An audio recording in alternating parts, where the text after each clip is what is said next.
Olha, essa pergunta é uma pergunta que nós vamos saber responder ela apenas no decorrer dos primeiros meses do governo Trump. Mas o primeiro impacto que todo consumidor, todo brasileiro começa a perceber é o aumento da moeda. E fala assim, como que a moeda ela está já num valor de R$ 6 e um pouquinho mais, a gente vai ver acompanhar hoje o mercado. Mas o fato é, o mundo enxerga o Trump como um bom líder protecionista da economia americana. Quando isso acontece, no primeiro dia, o que acontece com a moeda local americana? Valorização. Com a valorização da moeda americana, automaticamente o real ele é desvalorizado, aumentando pressão no Brasil sobre inflação, aumentando pressão no Brasil sobre os produtos. Mas o X da questão é, o empresário que está aqui ouvindo, o empreendedor individual, qual o impacto dele com a eleição do Trump? Eu sou uma pessoa muito positiva, então eu sempre falo que nós não temos como controlar a macroeconomia. Nós temos que pensar no nosso negócio. Como que eu vou tirar vantagens dessa situação de uma economia americana se tornando um pouco mais forte, um mercado protecionista americano. E eu elenquei aqui quatro itens que eu acho muito importantes, Jesus. Eu acho que o empresário brasileiro, a primeira coisa que ele tem que fazer é diversificar. Em outras palavras, a diversificação sempre é uma solução para que o teu negócio não dependa apenas do dólar. Se eu sou, por exemplo, uma empresa que vende produtos aqui no Brasil e dependo de importação, se eu simplesmente importo produtos e revendo através de plataformas como o Mercado Livre, talvez eu precisa também depender de outros países, não necessariamente apenas dos Estados Unidos, ou até começar a pensar em buscar produtores locais. Então, diversificação é um grande caminho para essa situação, porque é incerto o futuro. Um segundo ponto é, se você tem a possibilidade de exportar, é o melhor momento para exportar. Nós estamos falando de exportação de qualquer tipo de material, porque não sabemos ainda qual vai ser a política para agronegócios, para o aço, para alimentos, etc. Muitas vezes, o governo atual americano quer proteger ali as empresas deles e talvez vai criar um pouco de barreira para poder receber importação de outros países. Mas com o cenário atual de hoje, a primeira coisa que eu acordei de manhã, eu falei assim, como que eu consigo vender meus produtos e serviços, no caso eu, que sou CEO de uma consultoria, como que eu consigo prestar consultoria para empresas americanas? Porque eu vou receber em dólar, com uma discrepância entre o dólar real alta. Então, enquanto uns choram, outros vendem lenços. Então, o segundo ponto é, existe a possibilidade da minha empresa exportar? Se existir, é excelente isso. É um caminho assim, sem volta, né? O terceiro ponto que nós precisamos pensar nessa mudança econômica e assim por diante, é se aproximar das autoridades políticas brasileiras, dizendo, olha, deputados, senadores, vereadores, eu quero expandir minha empresa, eu quero continuar crescendo a minha empresa. Então, tenha boa relação com os Estados Unidos. Não crucifique. Se você tem uma postura um pouquinho mais de esquerda ou uma postura um pouquinho mais de direita, não importa. O momento agora é de aliança com os Estados Unidos. Aliança de manter esse grande gigante internacional nosso parceiro e não nosso inimigo. Então, nós temos como empresários o poder de participar de eventos, participar de seminários, de consumir conteúdo riquíssimo como esse do SBT, para que a gente possa nos prover de informações e cobrar as entidades públicas de ter bom relacionamento com os Estados Unidos. E a última dica que eu dou para o empresariado brasileiro é, não se preocupe. Se preocupe com aquilo que você consegue controlar. Os seus preços de produtos e serviços, a gestão do seu time, o treinamento, atender com excelência.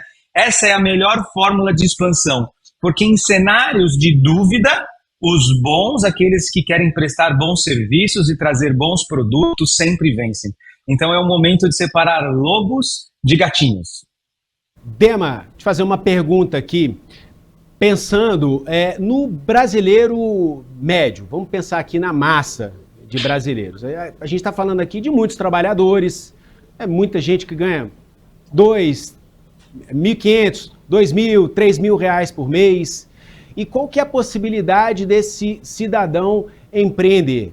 Ele tem aquele carrinho ali que ele conquistou suado, pagou ali longas prestações, né, um longo financiamento, e tem lá um carro de 15 mil, de 20 mil reais, Ele pode vender esse carro e ter o capital de giro para iniciar um negócio.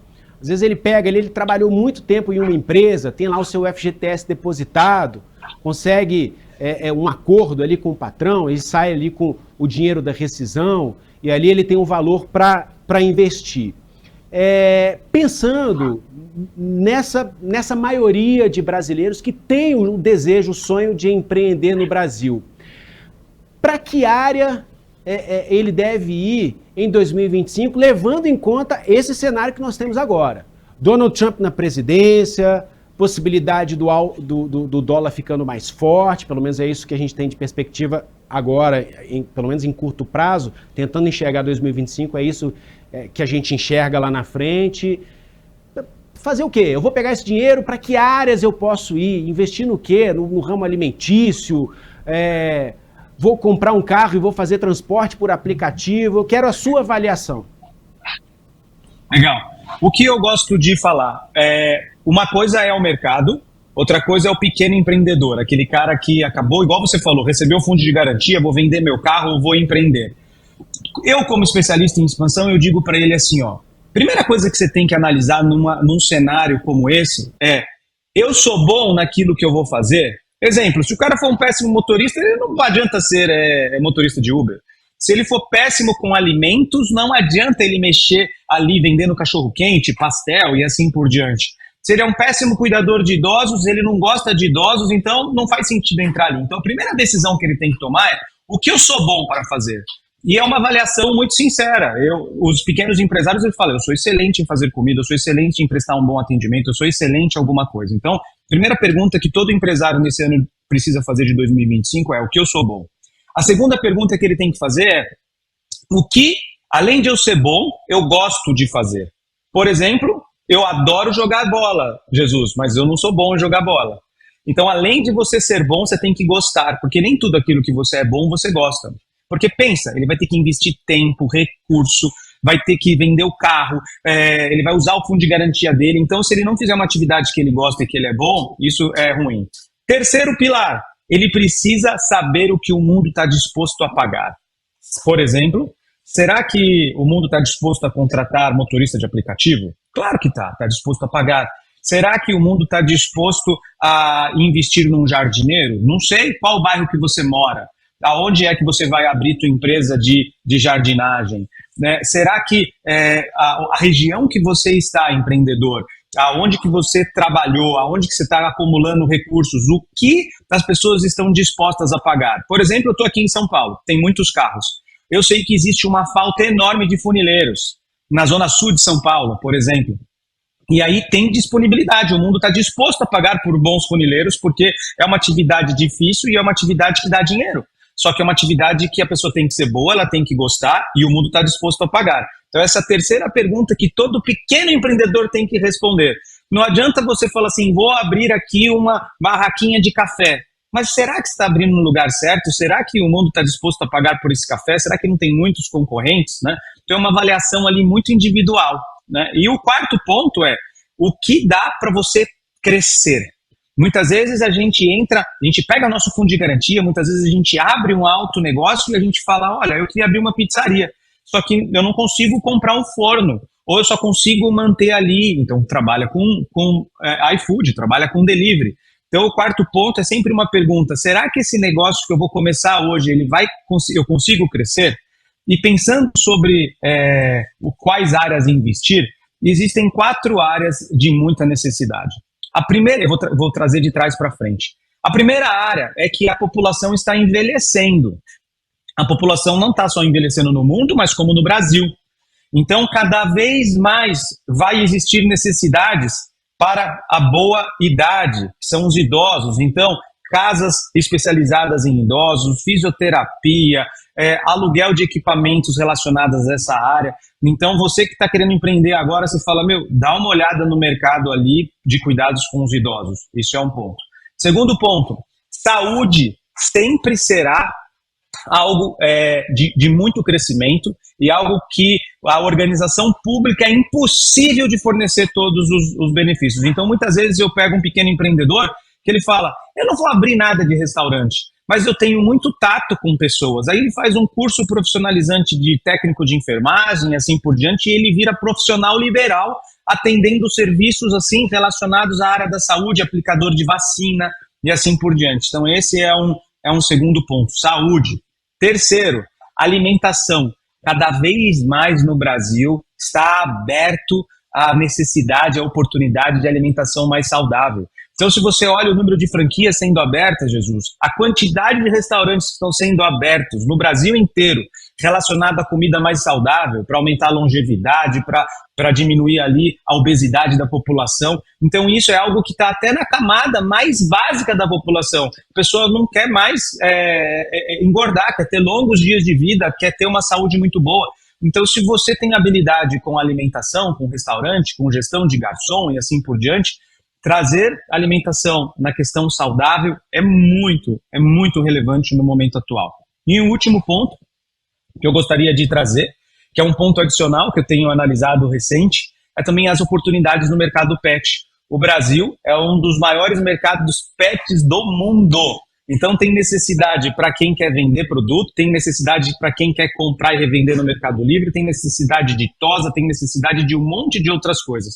Então, se você perguntasse para o Dema quais áreas investir em 2025, para um pequeno empresário, eu iria nesses 4, que é mercado, grande necessidade, grande tem dinheiro ali. Então um pequeno empreendedor tem capacidade de crescer e expandir sim. Você falou, a gente deve fazer aquilo onde a gente se destaca, né? Aquela área na qual a gente se destaca. Isso para empreender. Então, ter destaque, ser bom no que faz e gostar do que faz. Levando em conta... E o mundo está disposto a pagar. E o mundo está disposto a pagar. Ok. Então tem esses 3 elementos aqui dessa equação. Como a gente faz esse cálculo dessa equação aos 20 anos de idade, aos 30 anos de idade, aos 40 anos de idade, aos 50 anos de idade? Excelente pergunta. Existem dois tipos de carreira, né? Tem a carreira que você começa do primeiro dia já a empreender. Então eu faço bolo e começo a vender bolo desde o começo, e daqui a pouco eu vou crescendo, vou aprendendo, vou fazendo curso, e aí daqui a pouco eu tenho uma loja de bolo, daqui a pouco eu tenho uma rede de bolo, né? Esse é o sonho maravilhoso de todo empresário que começa pequeno e quer crescer. Existe a outra carreira, Jesus, que é a carreira do tipo, eu trabalho para alguém. Então eu começo a crescer, aprender, que foi no meu caso. Eu trabalhei até ser um alto executivo da Samsung. Então qual dica que eu dou pro de 20 anos? O de 20 anos, ele precisa fazer 2 coisas. A primeira, ser fiel no pouco. O que é ser fiel no pouco? Não achar que a grama do vizinho é melhor do que a dele. Existe um momento da temporada da nossa vida que é ser fiel no pouco. Aquilo que vem na tua mão para fazer, você faz. Exemplo, se você tiver necessidade de ter um emprego ali, mesmo sendo apenas um menor aprendiz ou alguma coisa do tipo, um estágio e tudo mais, faça com todo o esforço aquilo que vem na tua mão para fazer. Eu comecei minha carreira arrumando filas em banco. E isso foi ótimo. Depois, como executivo da Samsung, eu usava a habilidade que eu arrumava fila lá. Mas a primeira temporada, então, é ser fiel no pouco. Faça bem feito. Eu falo para os jovens assim, você tem 20 anos. O teu momento agora é de você aprender tudo. Então, fale mais sim e menos não. Aí aumenta um pouco a tua idade. Aí você já fez faculdade, ou você fez curso profissionalizante. Aí você começa a honrar uma visão do terceiro. Com 30 anos, você tem a possibilidade de honrar a visão de um terceiro. O que significa isso? Eu sou funcionário do SBT, eu vou honrar a visão do SBT. O que o SBT me pedir, eu vou fazer, porque eu estou no momento de aprender na empresa dos outros. Eu estou no momento de eu fazer o melhor na empresa dos outros, e ainda estão me pagando para isso. E aí você começa a crescer, aí você já não tem mais 30, você tem 40, aí você entra na fase de ouro. A fase de ouro é assim, talvez eu quero ser empreendedor, então eu vou juntar um dinheiro, ou vou usar meu fundo de garantia para fazer alguma coisa que eu tenho habilidade, que o mundo está disposto a pagar e que eu gosto de fazer. E aí você, uma vez que você foi fiel no pouco, uma vez que você honrou a visão de um terceiro e aprendeu na empresa dos outros, você tem habilidades prontas e maturidade para poder crescer. Qual é a visão que eu gosto de cortar do jovem de 20, 30 ou 40? As visões assim, megalomaníacas. Eu vou criar algo e esse negócio vai me deixar rico. Mentira. Na grande maioria das pessoas, 99% das pessoas, elas passam uma fase, elas começam de forma humilde, depois elas aprendem na empresa dos outros, depois elas criam habilidade e ali abrem a empresa. Isso se você for carreirista, se você começar ali, como o meu caso, eu comecei arrumando filas em banco. Mas se você desde o começo tiver a habilidade empreendedora, que é de empreender, você fala assim, olha, eu quero desde o começo criar a minha visão, a curva é um pouco inverso. No começo você vai ter que ser fiel no pouco, você não vai conseguir já abrindo um grande negócio. Então, você vai ter que ir ali aprender e pagar o preço e crescer aos pouquinhos, dos 20 ao 30. Dos 30 aos 40, você que seguiu a carreira de empreendedor, você já começa a pensar em melhorar as práticas de gestão. Você fala, olha, eu quero contratar melhor, eu vou buscar cursos no Sebrae, eu vou buscar uma consultoria igual a Goshen Land, eu vou buscar mentores, eu vou andar com outros empresários. Então, são 10 anos olhando as pessoas que fazem bem para que você absorva conhecimento. E por último, quando você já tem 40 anos e você aparentemente conseguiu crescer e desenvolver sua empresa, você começa a servir mais. O que é servir mais? Gerar melhor emprego, aquilo que te ajudaram lá no começo da tua carreira, você vai ajudar outras pessoas. Na minha opinião, essa é o ciclo e o que eu faria para o 20, para o 30 e para o 40. Tá, vamos pensar agora no 40 mais. Pergunta de quem está com 43 Fechou. agora. Não é o meu caso, tá? Mas vamos lá. Imagina aquela pessoa que está lá com 45 anos, 40, 45 anos, 50 anos. Ela é boa no que ela faz. Com certeza ela é boa no que ela faz porque ela está fazendo há 20, 30 anos. Talvez não tenha tido esse talento, essa experiência reconhecidos, né, pelo patrão, pelo mercado. Ok, um enorme potencial ali engarrafado dentro de uma cápsula ali que pode estourar. Ok, mas continua ali naquela vida. Mas em determinado momento ela fala assim, pô, 45 anos eu fiz isso a minha vida inteira e eu estou descobrindo agora que eu não quero mais fazer isso da minha vida. Eu descobri que eu estou infeliz exatamente pelo que faço. Quero dar um cavalo de pau, uma guinada de 180 graus, eu quero ir para uma área completamente diferente. Eu sou um grande executivo da Samsung, agora eu quero tosar cachorro, é isso que me faz feliz. Como é que é? Tem jeito de dar certo? Qual a sua avaliação? É melhor fazer uma reflexão e aprender a gostar do que não gosta do que faz há muito tempo? Olha, uma coisa é você trabalhar fazendo o que você gosta e o que o mundo está disposto a pagar. Outra coisa é você ter que trabalhar forçado. A possibilidade de você ter um sucesso é muito pequena. Mas, por exemplo, eu ajudei a Samsung a expandir várias áreas no Brasil. Então, no meu caso, eu tenho 43, tá? Então, essa pergunta é para mim. Então, anos atrás, eu fiquei 14 anos na Samsung. Na Samsung, a Samsung pedia ajuda para que eu pudesse desenvolver o mercado de tablet, de loja Samsung, entre outros mercados. E ali eu via que eu era bom em planejar empresas, não importa se elas eram pequenas, médias e grandes, para elas crescerem. Ou é por franquia, ou é desenvolvendo comércio eletrônico, etc. Então eu vi que eu tinha habilidade e gostava, e falei, a partir de agora, aquilo que eu faço por uma multinacional, eu vou fazer para pequenos empresários, médios e grandes. Então eu uni o que eu sabia fazer, o que eu gostava, e eu sabia que eu era bom naquilo, então as pessoas estariam dispostas a pagar, e deu muito certo. Só esse ano serão quase 100 empresas que passaram que eu ajudei ela a fazer. Mas, quando nós estamos falando em uma mudança completa de carreira, isso acontece com grandes também. Eu quero dar um exemplo do novo CTO do Trump, que é o Elon Musk. O Elon Musk teve pequenos começos. Ele vendeu o PayPal, com o dinheiro do PayPal ele abriu o SpaceX, chegou um determinado momento que ele falou assim, eu vou começar uma nova coisa que eu não manjo nada, eu vou fazer carros elétricos. Aí os caras, você tá louco? Você não gosta, você não manja? Ele falou assim, não, mas eu vou estudar e vou aprender esse negócio e vou fazer acontecer. Então, não importa se você é grande ou pequenininho, sempre há oportunidades para você mudar a sua carreira. Mas os princípios básicos são imutáveis, do tipo, eu preciso ter basicamente conhecimento sobre o mercado, que porta que está sendo aberta para mim num novo segmento. Eu conheço histórias felizes e tristes. Felizes que a pessoa era um executivo e abriu um café e ficou muito bem, mas eu também conheço histórias tristes que a pessoa era um executivo e abriu um café e o café faliu. Por quê? Porque os princípios são inegociáveis. Preparação. Não importa se você está fazendo uma mudança radical de executivo para tosar cachorro, ou eu estou ali com o meu restaurante e eu falo, eu não quero mais isso, eu vou ser enfermeiro, vou fechar, não quero mais atender pessoas, já estou com 43 anos, eu quero ser enfermeiro e trabalhar num hospital, por exemplo, ou prestar serviços. você não pode renegar os princípios, que é conhecer bem o mercado, se preparar para poder fazer isso, não ficar olhando para o tempo.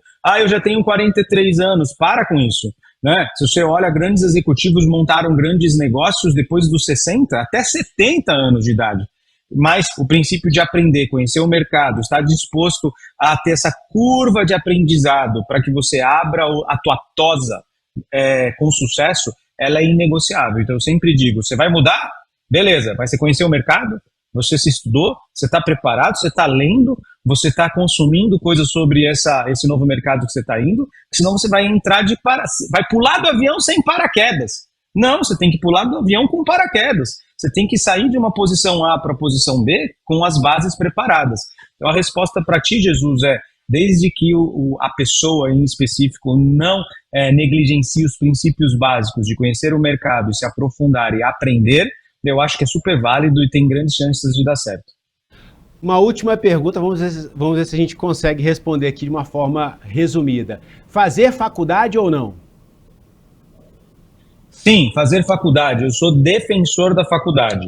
Por quê? Porque na faculdade você consegue desenvolver relacionamento, networking, você consegue criar mentalidade cognitiva. Muitos jovens falam, eu não vou fazer faculdade, eu vou simplesmente aprender aquilo que eu quero. Tá bom, mas você não desenvolveu no teu cérebro álgebra, você não desenvolveu no seu cérebro raciocínio lógico, porque você, por natureza, não vai querer aprender álgebra sentado na frente do computador. Então, eu sou muito autodidata, mas eu respeito, sim, os benefícios que tem de você seguir uma trilha de faculdade. Então, sim, fazer faculdade. Os ganhos são diretos e indiretos. E lá dentro, você se especializa naquilo que você mais gosta. Então, eu sempre recomendo a todo mundo fazer faculdade. Você formou em quê, Dema? Curiosidade. Administração de empresas. Eu adoro empresas, adoro administração de empresas, e ali foi possível conhecer todas as coisas que regem uma empresa. Eu acho que foi uma escolha sábia.